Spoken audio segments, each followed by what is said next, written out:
Sometimes the ideas flow like rainwater, and other times you get this episode.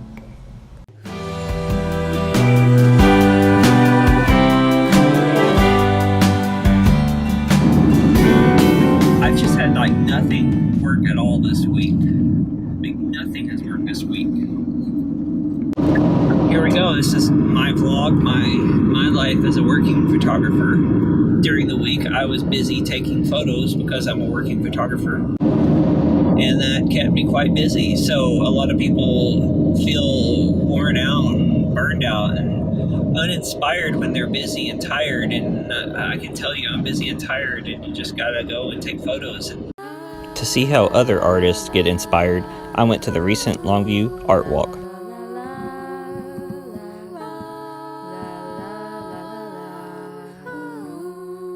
At the sculpture park, a distinct lack of sculptures. That's where I play the game. Is it art?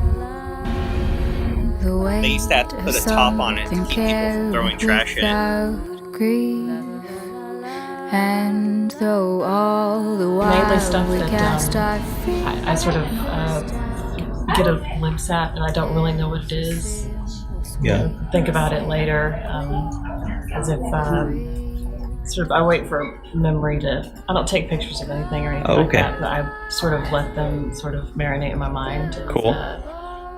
That's cool. Let memory turn it into whatever. The memory filter. Yes. That's cool. Up in blue, this quiet surprise.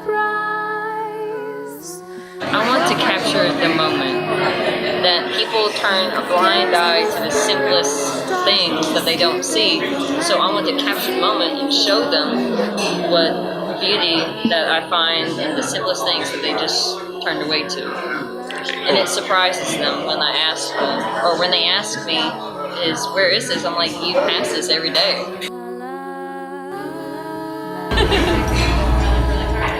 JC Bettingfield, or JCB is my artsy name. Was dead on inspiration for a year back in 2016. Everything I was drawing was really, really, really bad. But then on a whim one day I drew on the back of a receipt paper this character just going through life, just something's changed was what I had her going through.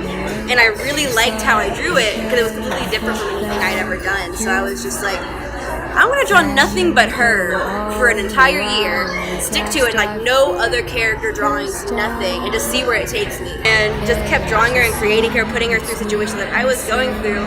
And through that, I ended up writing Exit, which is my first comic that I wrote.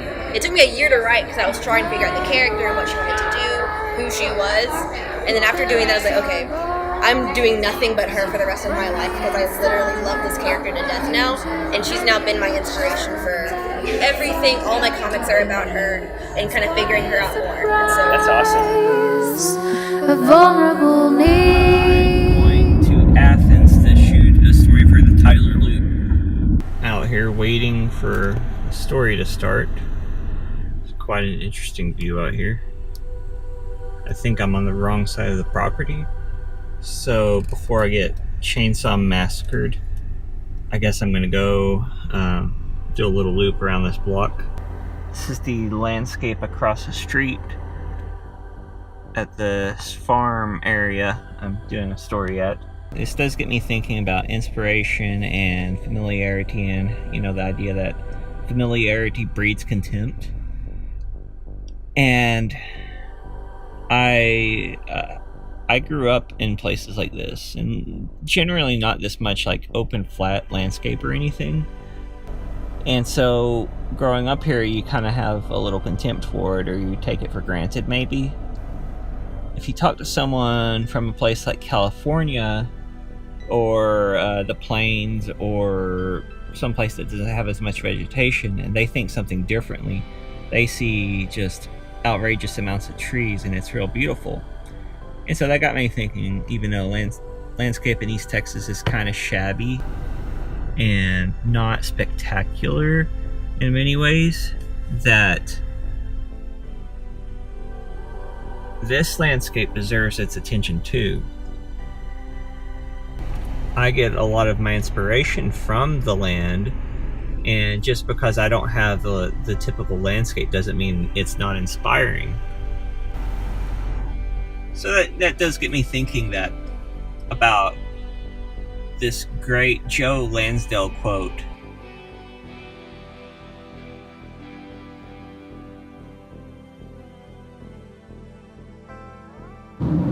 And since this is my life as a photographer, and this is about a lot of my artistic insecurity, it goes kind of like this. I'm like, oh no, am I allowed to do that? Am I screwing this up?